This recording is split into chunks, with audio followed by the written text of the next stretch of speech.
ঠাকুরগঞ্জ বলে একটা জায়গা আছে বন্ধুরা, সেখানে মানে টাকা পায়নি বলে সবাই বিক্ষোভ করছে আর ডিম ছোড়াছুড়ি করছে।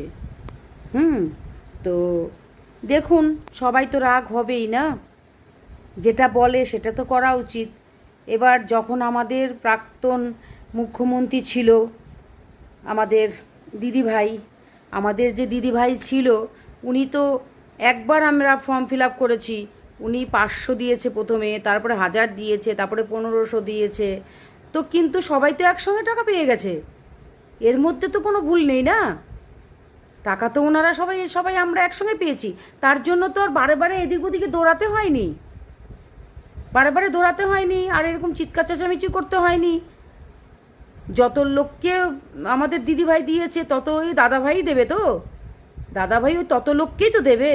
হ্যাঁ, একটা বেশি সেটা টাকার অ্যামাউন্ট, সেটা উনি বলেছে না। উনি যদি বলতো 1500 দিব, তাহলে 1500 দিত। উনি 3000 বলেছে, 3000ই দিতে হবে না। তো আমরা তো একবারই ফর্ম ফিল আপ করেছিলাম দিদিভাইয়ের সময়।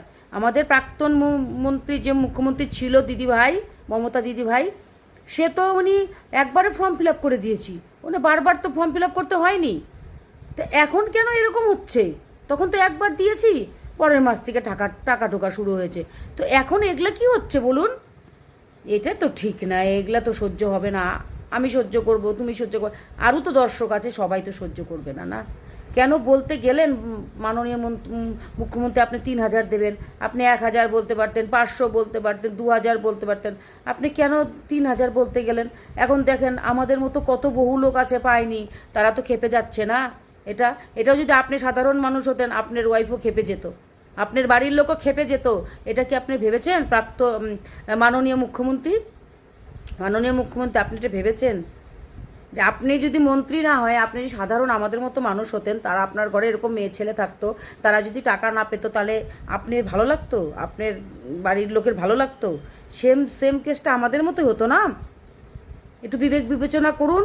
আর আমাদের ফর্মটা দেখুন ফিল আপ হয়ে গেছে আর সাবমিট হয়ে গেছে, এটা দেখেছে। আর আমার বাড়ি শিলিগুড়ি, ঠিক আছে, আমি এখানে দেখিয়েছি, আমার বাড়ির সামনে যার অফিস আছে, বিজেপি অফিস, তাকে পর্যন্ত দেখিয়েছি, সে বলেছে সাবমিট হয়েছে, এটাতে তোমার টাকা ঢুকবে। তো টাকা কবে ঢুকবে? টাকা ঢুকবে কবে?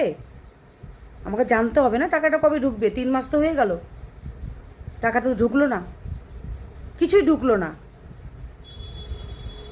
আমি তো দেখিয়েছি না বিজেপির অফিসে গিয়ে, পাবো কি পাবো না, আর কিছু করতে হবে?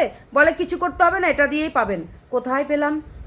দেখুন মাননীয় মুখ্যমন্ত্রী, একটু চেষ্টা করুন, আমাদেরকে পাওয়ার ব্যবস্থা করে দিন। আপনাকে অনেক অনেক ধন্যবাদ জানাচ্ছি, আপনি করুন এই কাজটা।